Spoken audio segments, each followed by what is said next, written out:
네. 악순환의 고리를 끊는 자 사사. 예. 오늘은 사사기 말씀을 가지고 다니셨습니다. 여러분, 우리 사람들이 살아가는 이 세상은 이 순환 구조, 이 어떤 순환에 대한 이야기를 여러분 많이 들어보셨을 거예요. 뭐 사이클, 뭐 서큘레이션 이런 식으로 표현할 수 있는데요. 어떤 것이 순환이 있을까요? 예를 들어서 대기, 이 공기 말하는 거예요. 자, 예를 들어서 땅이 더워지면 그 공기가 위로 올라가고 그 공기가 계속 올라가다 보면 수증기들이 쌓여서 구름이 만들어지고 그러면 또 그 구름이 모이다 보면 하늘에서 뭐가 내려요? 비가 내리고 그 비가 내리면 땅에 또 대지가 젖어서 있을 때 태양이 비치면 또다시 그것이 열기와 함께 수증기로 올라가서 구름이 되고 또 비가 오고 계속 이 순환이 되죠. 자, 이런 것을 좋은 순환, 다시 말해 선순환이라고 한다면 예를 들어서 요즘 자연재해들, 대기오염이 되고 그것으로 인해서 지구가 뜨거워져서 점점 자연이 파괴되는 현상들, 이런 것도 어떤 의미에서는 순환이라 할 수 있습니다.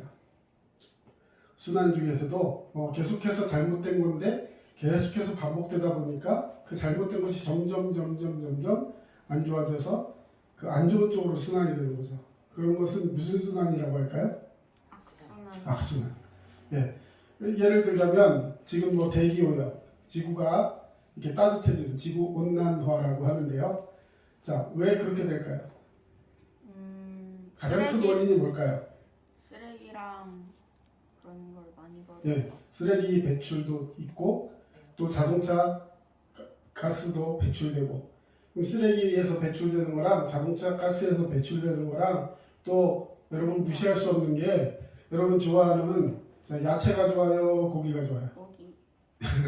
사실은 이 고기가 뭐 저도 참 좋아하지만요. 이 고기가 배출하는 그 가축들이 배출하는 그 탄소, 이산화탄소도요 양이 엄청납니다. 그래서 소 한 마리가 배출되는 그 양이요 대기를 거의 이렇게 오염시킬 정도로 굉장히 강하다래요. 그래서 여러분 함부로 방구 느끼면 안 돼요. 자, 그런데 이런 이산화탄소들이 배출되면 그것들이 모여서 지구와 또 대기층과 이렇게 순환하는 걸 막아버립니다. 그러면서 결국은 이 신선한 공기랑 이것들이 이렇게 제대로 순환되지 않고 그러면서 온도가 올라가고 그것이 쌓여서 북극의 빙하가 남극의 빙하가 녹아버리고 그러면서 또 그것이 내려와서 지구의 모든 것들을 파괴하고, 얼마 전에 뉴스를 보니까 이런 뉴스를 봤어요. 지금 사람들이 코로나라서 자동차도 많이 안 움직이고 공장들도 탄소 배출을 막 줄여가고 있어서 전반적으로 수치상으로는 대기 오염이 줄어야 됩니다. 그리고 지구의 온도가 점점 식어야 돼요. 그런데 오히려 더 올라가고 있대요. 그럼 왜 그럴까요? 아니, 사람들이 환경 문제에도 민감해지고 그래서 대기도 굉장히 안정화시키려고 하고 더군다나 코로나라서 사람들이 많이 안 움직이기 때문에 정확하게 수치상으로도 지금 그 탄소 배출이 낮아지고 있는데 그럼에도 불구하고 그 상대적으로 분명히 온도가 내려가야 되는데 그렇지 않고 점점 올라가고 있어요. 그래서 그 원인을 과학자들 따져봤더니 우리가 이미 버린 탄소가 대기와 물이나 이런 땅에 녹아지는데 그것이 적용돼서 다시 어떤 내가 줄였기 때문에 줄인 것이 나타나려면 100년의 시간이 걸린대요. 다시 말해 앞에 내가 버린 것들이 너무 많기 때문에 그것들을 줄이려면은 앞으로 줄여서 그것이 다시 이제 좋은 쪽으로 효과가 나타나려면 100년이 지나야 된다는 거예요. 이제 그걸 과학자들이 그 기간을 줄이는 방법과 이제 그런 것들을 연구하고 있겠지만 결국은 앞에서 행했던 그 악한 것들, 안 좋은 것들이 계속 순환돼서 나에게 영향력으로 나타나게 되고 뭐 나 하나쯤이야 하는 생각을 했던 그런 일들이 결국 우리 모두에게 지금 치명적인 역할을 주고 있는 것, 이런 것들이 바로 순환 구조에서 생각할 수 있는 것이라는 것입니다. 그래서 오늘 말씀을 통해서 이 순환이라는 말로 설교를 시작하는 이유는 여러분들의 신앙생활과 삶이 선순환, 악한 고리를 끊고 하나님이 기뻐하시는 방향으로 선한 방향으로 순환되어서 점점 좋아져서 마침내 하나님이 기뻐하시는 그 온전한 모습을 향해 나아가는 그런 저와 여러분 되시기를 주의 이름으로 축원합니다. 자, 그렇다면 그 악순환의 시작은 어디였을까?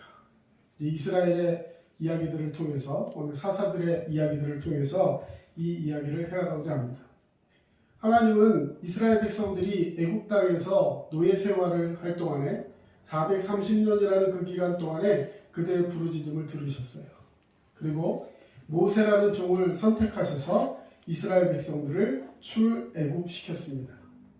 애굽에서 탈출시킨 그 모세와 또 그 밑에 있던 많은 사람들이 함께 하나님 명령하신 그 광야의 길을 걷다가 이제 가나안 땅으로 들어가는 그 세대가, 가나안 땅 들어갈 때는 출애굽한 세대들은 한 사람도 들어가지 못했어요. 오직 들어간 사람은 여호수아와 갈렙, 그리고 가나안 땅에서 태어났잖아요. 광야에서 태어났던 사람들이 가나안 땅으로 들어가서 그들이 가나안 땅에 있는 거주민들을 무찌르고 정복해서 땅을 차지하는 그런 역사들이 있었습니다.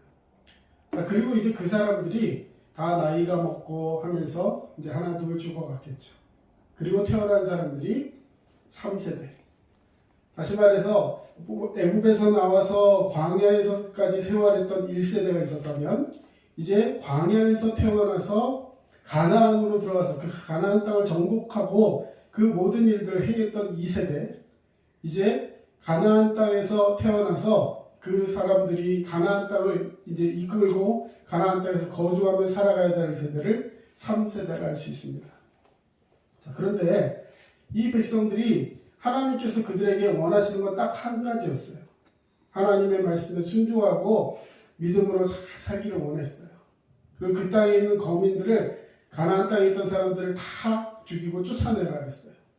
왜냐하면 그들이 그 가나안 땅에 있는 사람들의 문화에 휩쓸리고 그들의 우상을 받아들이면서 하나님을 잊을까 해서 그들을 다 쫓아내라, 죽여라, 그리고 그들의 소유를 하나도 갖지 말아라, 이렇게 말씀하셨어요. 오직 하나님의 말씀에만 순종하고 하나님이 원하시는 것 앞에 집중해라.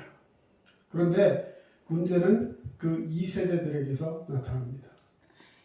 자, 뭐가 문제였냐면, 자, 광야에서 생활하면서 아무런 문화가 없는, 다시 말해 하나님만 바라보고 불기둥과 구름기둥만 바라보면서 가나안 땅으로 들어왔던 이 2세대들이 가나안 땅에 들어와서 그 땅 사람들과 전투하고 그들이 가졌던 것을 빼앗고 그리고 이제 그 사람들을 쫓아내고 해야 되는데, 그러려다 보니까 자기들은 뭐 전투하는 방법도 몰라요. 아무것도 몰랐어요. 그런데 하나님이 정말 그들과 함께 하셔서 그 일들을 감당하게 하신 것입니다. 그런데 가만히 보니까요, 자기들보다 훨씬 더 강한 사람들이었어요. 가나안 땅에 머물던 사람들이. 왜냐하면 그들에게는 이미 철기 문화가 들어와 있었어요. 쉽게 얘기하면 그들은 칼을 가지고 있었는데 그 칼이 쇠로 만든 칼이었어요. 그런가 하면 이스라엘 사람들은 애굽에서 나오면서 가지고 있었던 그 문화가 결국은 청동기, 구리로 만든 것들이었어요. 우리 뭐 학생들은 잘 알겠지만 철기가 더 강해요, 청동기가 더 강해요? 철. 네, 청동기가 더 위의 세대였고 그 아래 신세대가 철기 시대인 거예요. 자, 이미 땅에 거주하면서 성을 구축하고 무기도 최신화되어 있고 사람들은 아주 전쟁에 이골이 난 그런 사람들이 가나안 땅에 있는 사람들이었습니다. 그런가 하면 전쟁은 잘 알지도 못하고 말이 청동기지 그냥 곡괭이나 뭐 도끼나 이런 것들을 갖고 있었던 이 이스라엘 사람들이 그 가나안 땅의 거민들을 맞서서 이긴다는 것이 자기들 보기에는 쉽지가 않았어요. 또한 그들이 가지고 있는 문화는 또 대단해 보였습니다. 이스라엘 사람들은 광야 생활을 하는 동안에 그들의 먹을 것, 입을 것, 이 모든 것을 다 하나님이 제공해 주셨어요. 그리고 그들이 할 수 있는 농사라고는 양을 치는 것이 전부였습니다. 그래서 그것들로 젖을 짜고 그 털을 가지고 옷을 해 입고 이런 것이 전부였어요. 그런가 하면 가나안 땅에 딱 들어와 보니까 이 사람들은 농사를 짓습니다. 자, 이스라엘 사람들은 농사를 지을 수 없었던 이유가 있습니다. 왜냐하면 광야에서 하나님이 가라고 하신 곳으로 가야 했어요. 그러니까 여기다 농사를 져놔도 하나님이 떠나라 하면 떠나야 되는 거예요. 그 농사를 지을 수가 없어요. 그래서 이런 사람들을 유목민 이렇게 표현합니다. 그런가 하면 가나안 땅에 있는 사람은 정착해 있는 사람들이에요. 자기 땅을 딱 거놓고 줄을 딱 거눠서 여기까지 우리 땅, 거기는 너네 땅 이렇게 서로 경계를 두고 서로 치열하게 살면서 자기 땅 안에서 농사를 짓고 그 땅 안에서 가축을 키우고 하면서 자기 것으로 스스로 자급자족하는 그런 문화에 딱 적합한 사람들이었습니다.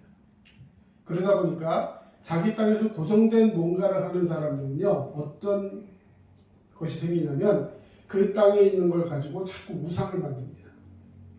예를 들어서 우리나라에 보면 뭐 이렇게 들판 동산 위에 커다란 나무가 하나 있으면 그 나무에 또 신이 있습니다.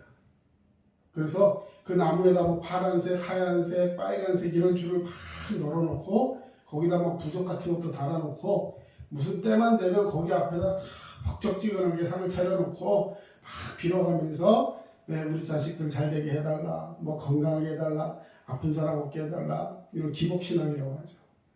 나무뿐만 아니었어요. 뭐 좀 이상하게 생긴 바위 하나만 있어도 거기 가서 어떻게 이렇게 조금 뾰족한 바위 있으면 거기서 막 문지르면서 우리 아들 하나 달라고 그러고 막 이게 말하자면 사람들 마음속에 가지고 있는 우상을 숭배하는 마음들인 거죠. 그러다 보니까 이 가나안 땅에는 엄청나게 많은 우상들이 있었다는 것입니다. 자, 그런 상황 속에서 하나님은 분명하게 그들을 다 몰아내고 그 땅에 있는 거민들을 다 몰아내고 거기 있는 우상들과 그들이 가지고 있었던 문화를 다 없애라고 했어요. 오직 하나님만을 섬기고 하나님만을 따르는 그 믿음의 문화를 가지라고 했는데 오늘 말씀 앞에 우리 한번 보시면 사사기 1장 한번 보겠습니다. 사사기 1장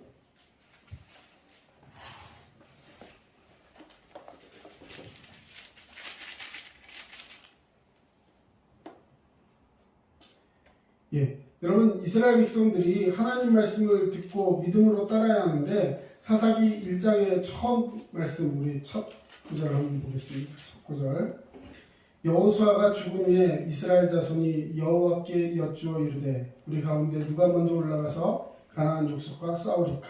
자, 이제 이스라엘 백성들이 가나안 족속과 싸워야 되는 그런 일들이 남은 거죠. 그때 하나님께서 명령하신 대로 어디 지파는 어디를 따르고 어디 지파는 어디를 가고 이렇게 막 다 정해줬어요. 이스라엘 지도를 하나 여기 가져왔는데요. 제 여러분들 가진 성경에 8절 8절인가요? 8절 한번 보십시오. 8절 한번 읽어주세요. 시작. 1장 8절 유다 자손이 예루살렘을 쳐서 점령하여 칼날로 치고 그 성을 불살랐으며 네, 유다 자손 그 다윗의 지파인 유다 자손이 여기 가운데 여러분 보이시는지 모르겠지만 이게 들고선 높낮이가 정확하게 지금 현재 이스라엘의 높낮이를 표현한 그런 지도예요. 이게 가운데 여기에 이제 예루살렘 지역입니다. 여기는 바닷가에 비해서 굉장히 높아요. 이 위에 있는 지역을 유다가 차지한 거예요. 그런데 거기를 차지하고 그다음 계속해서 구절을 읽으시면 그 후에 유다 자손이 그 높은 데서 내려가서 산지와 남방 평지에 거주하는 가나안 족속과 싸웠다가 되어 있습니다. 자, 여기 산지 예루살렘 제일 높은 데예요. 거기서 조금 내려갔어요. 거기 산지와 남방 평지에 있는 가나안 족속들을 무찌르고 차지합니다. 그러니까 이 높은 데를 기점으로 해가지고 그 앞에 이 평지까지 여기 비탈과 여기 있는 평지 이 밑에 있는 평지 말고 여기서 나중에 만져보시면 약간 높아요. 우리식으로 표현하면 해안가 바닷가에 이런 동네가 있으면 여기는 약간 더 높아서 이렇게 거기서 농사도 짓고 할 수 있는 그런 땅이 되는 거예요. 그리고 원래 있었던 예루살렘 저 위에 산 위에 있습니다. 자, 그걸 다 차지하고 10절 같이 읽습니다. 시작. 유다가 또 가서 헤브론에 거주하는 가나안 족속을 쳐서 세세와 아이만과 갈멜을 죽였더라. 헤브론의 본 이름은 기럇 아르바였더라. 바로 이쪽 지역 여기 이 완전 밑에 바닷가 평지 말고 여기 약간 올라와서 너무나 살기도 좋고 곡식도 잘 자라고 하는 요 약간 높은 분지죠. 요 높은 데를 차지해 가지고 거기에 이름을 원래는 기럇 아르바라는 곳이었는데 헤브론이라는 이름으로 바꾸고, 여러분 헤브론이 나중에 어디가 되냐면 다윗이 왕위를 받아서 이제 나라를 세울 때 다른 지파들은 거부해요. 그러면서 유다 자손들과 또 함께하는 이 레위인들이라든지 이런 사람들만 해가지고 그 헤브론이라는 지역에서 이제 나라를 세웁니다. 자, 무슨 얘기를 하고 싶은 거냐면요. 자, 이 지역에 거기서 농사를 짓고 이렇게 살아왔어요. 근데 이렇게 땅을 각 지파별로 다 차지하면서 땅을 지파별로 나누고 해서 하나님이 도우셔서 이 땅들을 차지하고 놀라운 축복을 받았습니다. 이제 제3, 4대는 하나님을 섬기면서 그 믿음을 잘 지켜나가면 되는 거예요. 그런데 문제가 생겼습니다. 사사기가 시작되면서 이렇게 처음에는 땅을 분배하고 가난한 사람들을 쳐부수고 하는 그런 아주 놀라운 일들이 있는가 했는데 2장으로 딱 넘어가면서요. 여러분 한번 보겠습니다. 2장 1절 여호와의 사자가 길갈에서부터 보기로 올라와 말하되 내가 너희를 애굽에서 돌아오게 하여 내가 너희의 조상들에게 맹세한 땅으로 들어가게 하였으며 또 내가 이르기를 내가 너희와 함께한 언약을 영원히 어기지 아니하리니 너희는 같이 한번 읽어주세요. 시작. 너희는 이 땅의 주민과 언약을 맺지 말며 그들의 제단들을 헐라하였거늘 너희가 내 목소리를 듣지 아니하였으니 어찌하여 그리하였느냐. 예. 자, 다른 거 하지 말라고 안 했어요. 그 사람들과 언약을 맺지 말라. 자, 무슨 조건을 달고 그 사람들과 화평이나 화친조약을 맺지 말라는 거예요. 봐주지 말라는 겁니다. 말이 봐주는 것이지 나중에는 어떤 일이 있었냐면요. 가나안 땅에 있는 사람들을 쫓아내야 되는데 자기들보다 굉장히 힘이 세 보여요. 그러니까 나중에 어떻게 하냐면 그 사람들도 싸워서 득이 될 게 없다고 판단을 하니까 그럼 우리 화친을 맺자.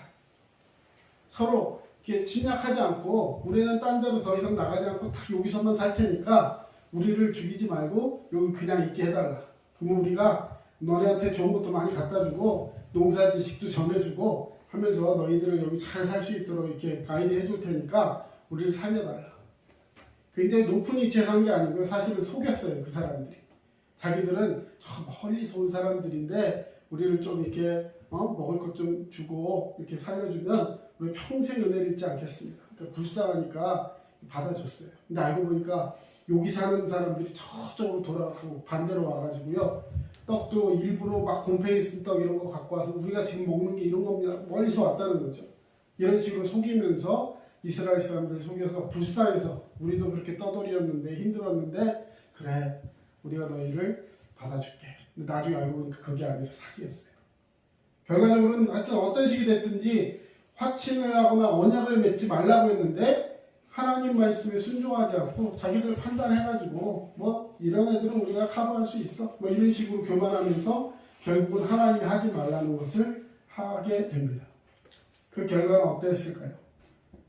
아까 가나안 땅으로 들어왔던 2세대가 다 죽고 나서 그 다음 3세대 그들의 자녀들이 가나안 땅에서 이제 살아야 하는데 그들에게 어떤 일이 일어나느냐? 그들이 더 이상 하나님을 알지 못해요.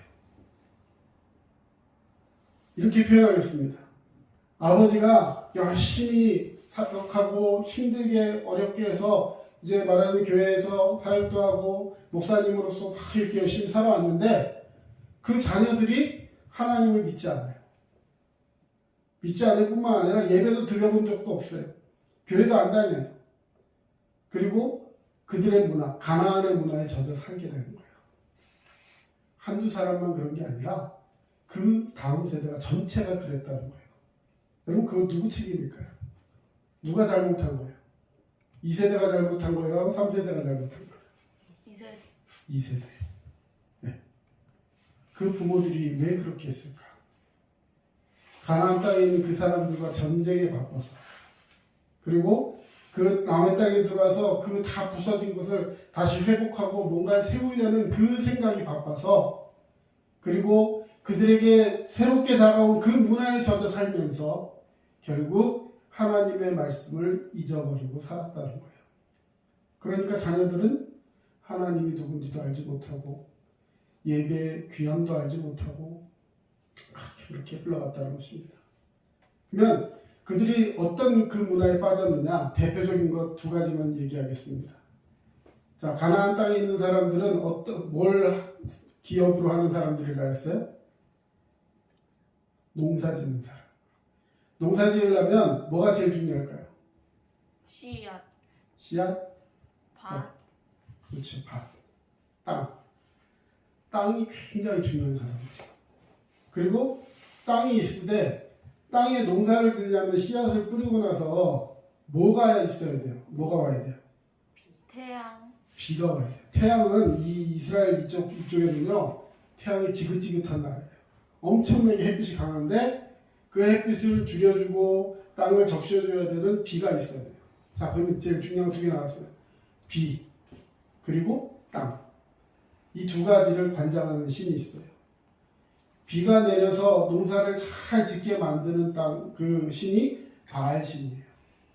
다시 말해서 그 바알 신을 잘 믿고 섬기면 하늘에서 적당한 때 비를 내려줘서 그 땅을 풍요롭게 만드는 신이 바알 신이었어요. 근데 바알 신은요, 좋아하는 게 하나 있었어요. 그게 뭐냐? 피를 좋아해요. 그래서 그를 위해서 사람을 죽여서 피를 짜내서 그것을 하늘에 제사 지내는 이런 인신제사를 하게 했습니다. 엄청나게 무섭죠. 근데 그걸 보니까요, 그렇게 하고 나면 엄청나게 농사가 잘 되는 거예요. 그러다 보니까 바알신을 섬기게 됩니다.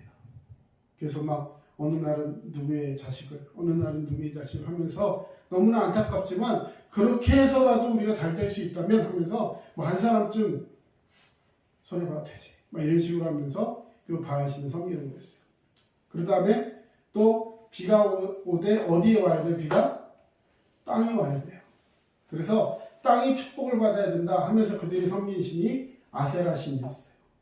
근데 아세라 신은요, 땅에다 씨를 뿌린다는 개념을 우리 학생들은 좀 얘기하기 뭐하지만 굉장히 음란한 방법으로 해석을 합니다. 그래서 이들은 그 종교 행사를 하면서요, 굉장히 음란한 짓을 하는데 막 거기 있는 사제들을 여사제들과 함께 그 성적인 행동을 하면서 그것이 그 신에게 예배하는 행위라고 생각을 했어요.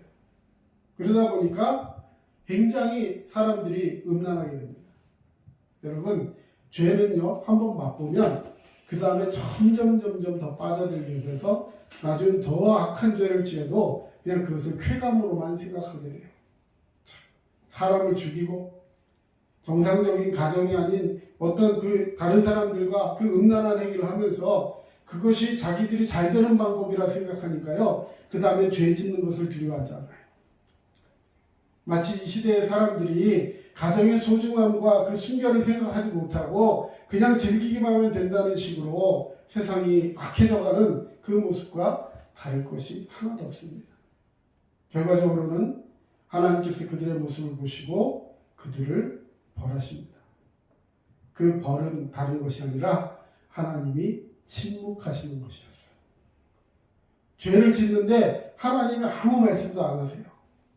그러면 그 죄를 더 많이 지을까요? 그만둘까요? 더 많이 짓죠. 뭐 죄져도 하나님 아무 말씀도 안 하시네? 여러분, 하나님이 죄인을 벌하시는 가장 대표적인 방법이 침묵입니다. 내가 뭐 어떻게 하든지 부모님이 나에게는 아무 말씀도 안 하셔. 좋은 게 아니에요. 눈물과 기도로 기도하면서 때로는 필요할 때는 정말 적당한 방법으로 훈계도 할 수 있는 것, 이것이 부모의 사랑이고 부모의 관심인 것이죠. 근데 하나님은 그들에게 침묵하셨어요. 나중에 죄가 점점 쌓여집니다. 근데 결국은 어떤 벌이 임하느냐?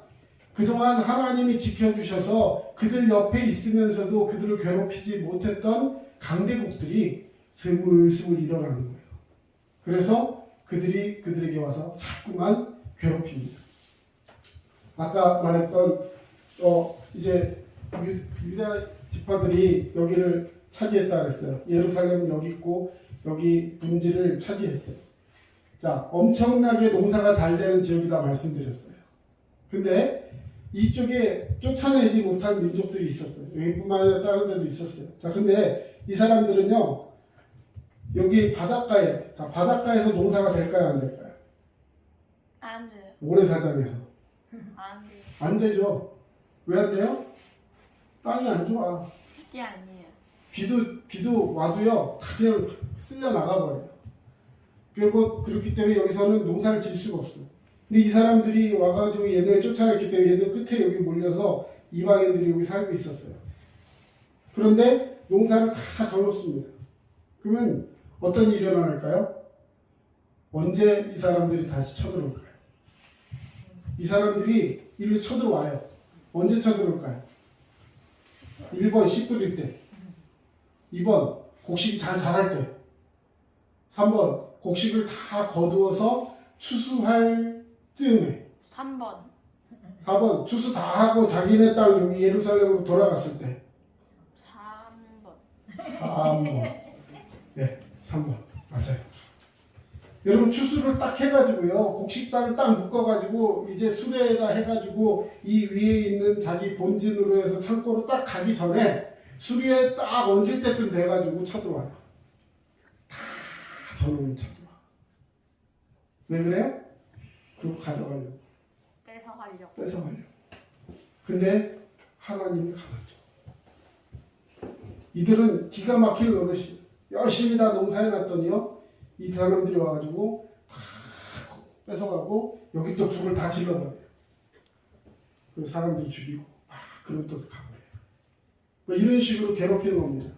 꼭 비단 그런 것만 아니라 많은 일들이 일어났어요. 자, 그러면 이때 사람들은 어떤 모습을 보일까요? 그렇게 와가지고 사람들 괴롭히고 또 옆에 있는 나라들이 와서 막 때리고 이러면 어떻게 할까요? 그냥 맞고 가만히 있을까요? 너무 아프다고 소리를 지를까요? 아프다. 아프다 소리를 지르면서 하나님 살려주세요 하는 거예요. 부르짖음이 있습니다. 자, 이것이 악순환의 구조예요. 자, 사사기 전체적으로 흐르는 이 그림이 하나 있습니다. 여기 그림을 하나 표현해놨는데 1번 죄를 지어요. 아까 우상에 빠져서 음란하고 패역한 죄를 짓습니다. 하나님을 알지 못한다 그랬어요. 예배가 무너졌습니다. 하나님 앞에 찬양이 없어졌어요. 기도하지 않아요. 말씀 보지 않아요. 그런데 그렇게 죄를 짓고 나면 하나님 침묵하세요. 그러면 어떤 일이 일어나요? 나중에 주변에 있는 나라들이 와서 괴롭히기 시작해요. 압제를 당하기 시작합니다. 그러고 나서 이제 하나님 앞에서 너무 고통스러운 그 모습을 당하고 있을 때 이 백성들이 할 수 있는 건 딱 하나밖에 없습니다. 부르짖는 거예요. 부르짖는 거예요. 부르짖는다는 의미는 두 가지 의미가 있습니다. 하나는 하나님께 나를 도와주세요 라고 기도한다는 의미가 있고요. 하나님께 너무 아파가지고 하는 소리를 낸다는 뜻이 있어요. 뭐가 됐든지 부르짖어요. 그러면 그 백성들을 사랑하시는 하나님께서 그들을 그냥 내버려 두지 않으시고 구원하십니다. 근데 이 3번에서 4번 그들이 부르짖을 때 구원할 때 요 사이에 하나님 누굴 보내시냐면 사사를 보내시는 거예요. 사사. 그 사사를 보내셔서 그 사사가 그들에게 있을 동안에 하나님이 말하자면 구원타자, 구원투수 이런 걸 보내는 거예요. 그래서 그 경기를 이기게 하시는 거예요. 그래서 그들을 구원하십니다. 여러분 너무나 어렵고 힘들었는데 하나님이 보내신 그 사사를 통해서 이 악순환이 끊어지고 구원받게 되면 하나님께 찬양하고 기뻐 뛰며 주님께 예배하게 될 줄로 믿습니다. 아멘. 할렐루야로 예배하겠죠. 근데 이들이요 금방 잊어버려요. 그리고 또 뭐예요? 또다시 죄 짓는 길로 빠지는 거예요. 하나님 입장에서 너무 기가 막히겠죠. 근데 이 사람들은요 죄가 아예 몸에 체득화돼가지고요 그게 아주 자꾸만 죄로 가요. 근데 여러분 이 서클을 한번 보세요. 처음에는 이렇게 큰 원이 돌아요. 그러다가 나중에는 조금 원이 작아집니다. 이 뭘 의미하느냐? 죄 짓는 주기가 점점 빨라진다는 거예요.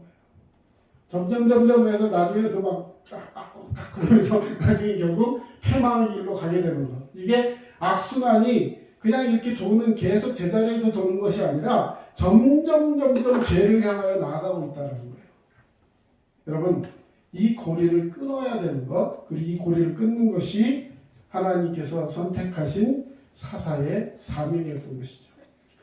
자, 다시 한번 이렇게 정리를 해보면요. 제일 먼저 죄를 지어요. 죄를 짓습니다. 예. 그러면 그 죄로 말미암아 그냥 죄가 처음엔 내가 죄를 짓는 것 같지만 나중에는 죄가 나를 먹어버려요.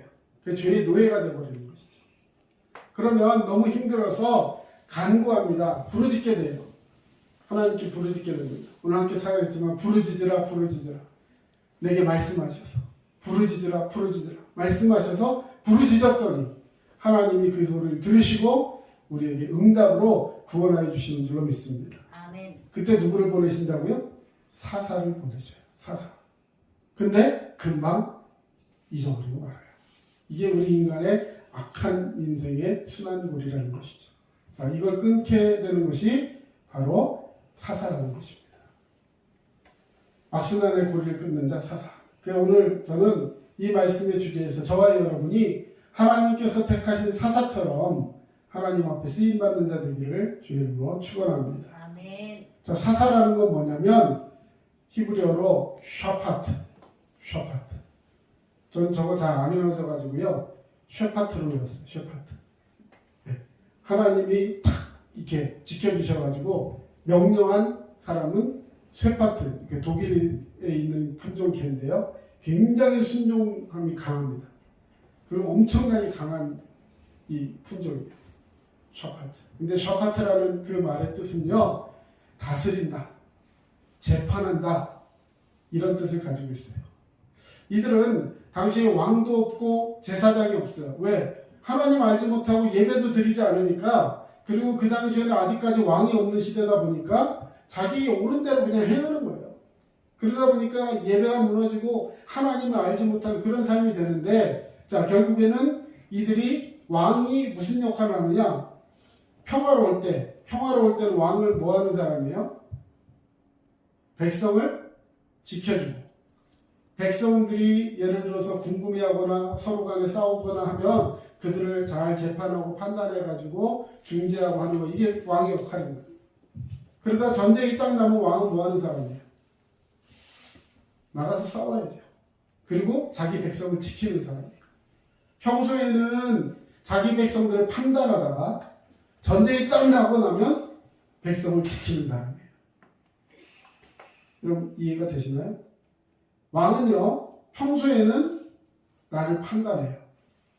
판단을 받으면 기분이 좋을 때도 있지만 나에 대해서 안 좋은 판단을 하면 기분이 안 좋을 수도 있죠. 하지만 그 모든 것이 그 백성들을 위한 것이라는 거죠. 그런가 하면 전쟁이 딱 나서 그들을 도저히 그냥 두면 죽을 수밖에 없다고 생각했을 때는 나가서 생명을 걸고 그 백성들을 대신에 싸우는 것이 왕이요. 하나님께 그 모든 걸 전해서 중재하는 것이 제사장의 역할이라는 것입니다. 사랑하는 성도 여러분, 우리는 왕같은 제사장, 예수 그리스도를 나의 구주로 모신 주님의 자녀인 줄로 믿습니다. 아멘. 저와 여러분이 하나님의 백성으로서 이제는 사사의 역할을 감당하는 것, 판단하고 대신 나가 싸우고 하나님 나라를 세우는 일을 위해 최선을 다하는 자가 되어야 할 줄로 믿습니다. 아멘. 그런데 이 사사는요, 능력으로 뽑는 것이 아니었어요. 하나님에 의해서 세움을 받은 사람입니다. 아무런 능력이 없는 사람도 하나님이 세우시면 하는 거예요. 여러분, 이 다음 화면에 사사들이 쓰임받은 연도를, 횟수를 기록해 놨습니다. 온니엘이라는 사사 40년, 에훗, 삼갈, 드보라 이렇게 해서 쭉 해서요 한 300 몇 년간을 사사들이 세워집니다. 이거는 어느 지역에 같이 이렇게 한순간에 딱 있었던 것이 아니라 어떤 사건이 딱 일어나서 이 백성들이 하나님께 막 부르짖으면 하나님 세우셔서 그 사람들을 통해서 이렇게 다스리셨다는 거예요. 근데요, 제가 이 말씀을 묵상하다가 참 재밌는 사사를 하나 봤어요. 네, 지금 정확히 몇 장인지 모르겠는데요. 네, 온니엘.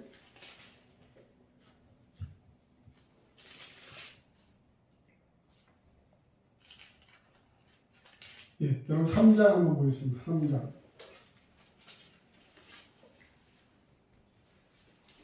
예, 3장에 보시면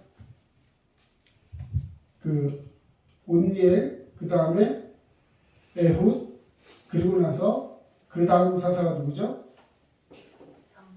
삼갈. 삼갈이 31절에 딱 한 절 나옵니다. 31절에 딱 한 절 나와요. 우리 예, 이거 한번 읽어주세요. 3장 31절. 에훗 후에는 아나세 아들 삼멜이 있어 소 모는 막대기로 블레셋 사람 600명을 죽였고 그도 이스라엘을 구원하였더라. 예, 딱 이거 하나 나옵니다. 다른 사람은 뭐 40년, 심지어 80년까지도 쓰임받는 사람이 있는가 하면 이 삼갈이라는 사람은 저기 저렇게 표현해서 잠깐. 그죠? 한 번. 그것도 뭘로 싸웠어요? 소모는 막대기. 자, 그러면 이거 뭐 하는 사람이에요? 소모는 사람. 양치기도 아니고 소모는 사람. 이스라엘에서는요, 소는요, 사실은 이 몰고 다니는 품종이 아니에요. 주로 양을 몰았는데, 그 이방 사람들에게 받은 그 문화를 가지고 이제 소를 목축하는 그런 일들을 했다는 것이죠. 어떤 사회 직업군으로 봤을 때 그렇게 높은 수준의 사람이 아니었던 것 같아요. 그렇죠? 그런데 하나님께서 그를 사용하시니까 소몰다 말고 하나님을 대적하고 이스라엘 백성들을 괴롭히던 그 사람들을 찾아가서 블레셋 사람, 아까 여기 전쟁하면서 계속해서 와서 깐죽거리던 사람, 블레셋 사람들이 그 사람들을 600명을 소모는 막대기로 때려서 죽였어요. 그 단말이 너무 저는 은혜가 됐어요. 그도 이스라엘을 구원하였다. 그도 무슨 말일까요? 그 사람도 사사라는 거예요.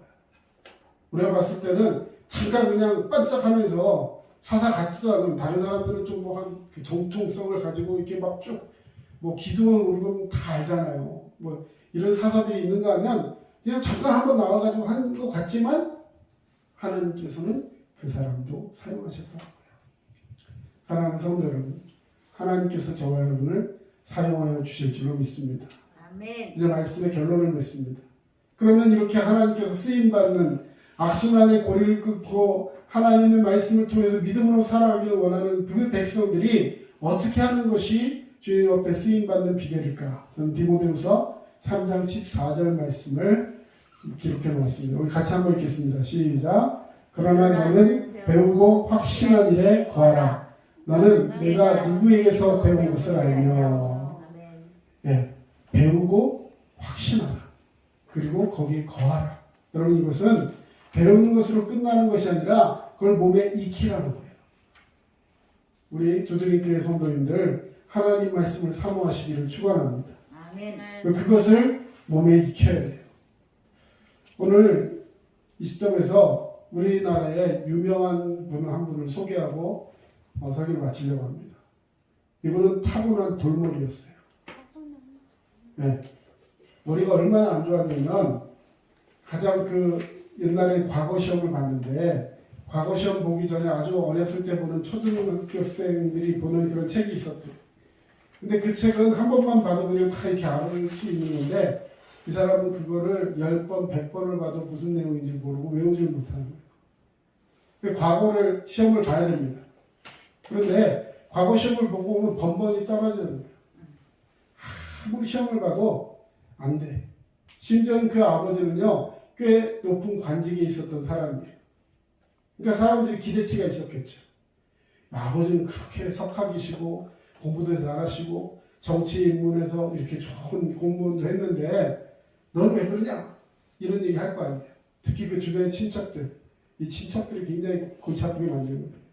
야, 우리 애는 뭐 이런데 너는 뭐 이렇게 하면요 굉장히 스트레스를 받았을 거예요. 그 아버지가 또 그러면 또 그것 때문에 막 혼내고 할 수 있던데 이 아버지가요 굉장히 훌륭한 분이었어요. 야, 너 먹고 앞으로 어떻게 살 거 걱정하지 마.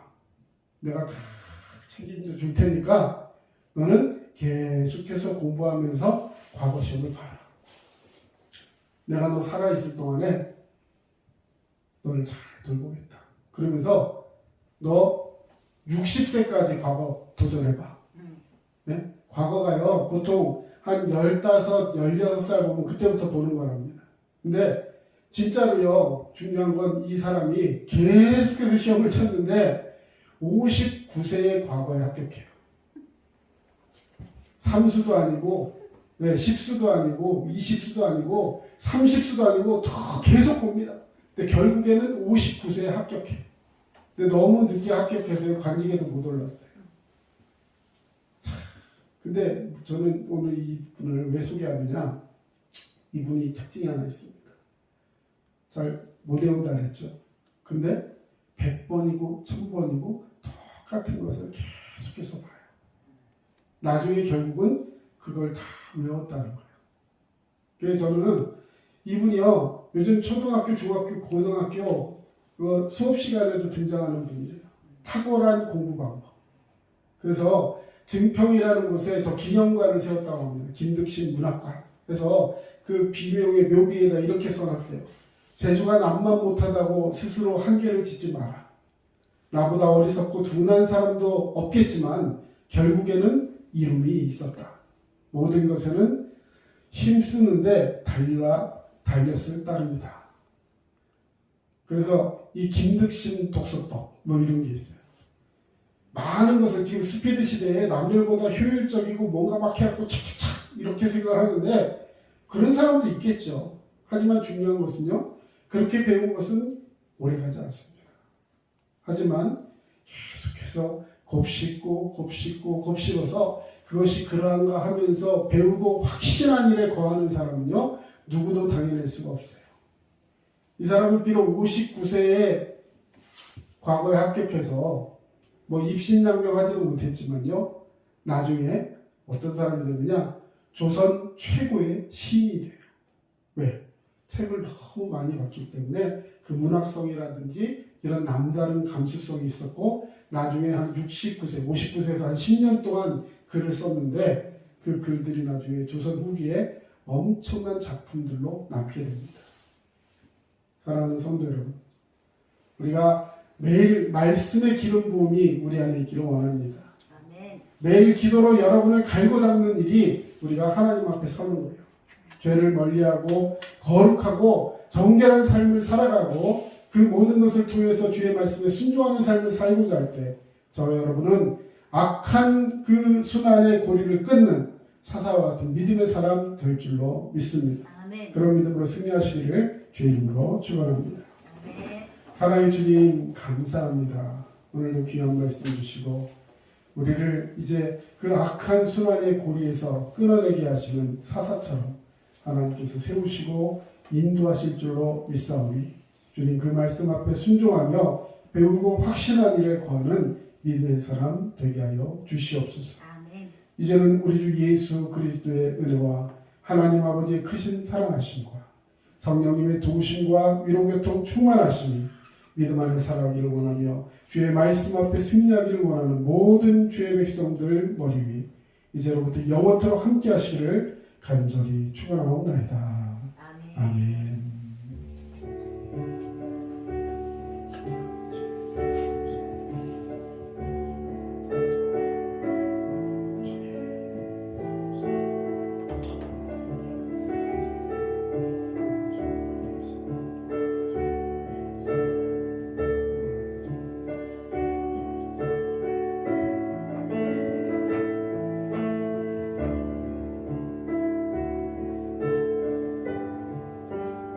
지금까지 남양주 다산 신도시 두드림 침례교회 전철호 목사였습니다. 여러분 믿음으로 승리하세요. 감사합니다.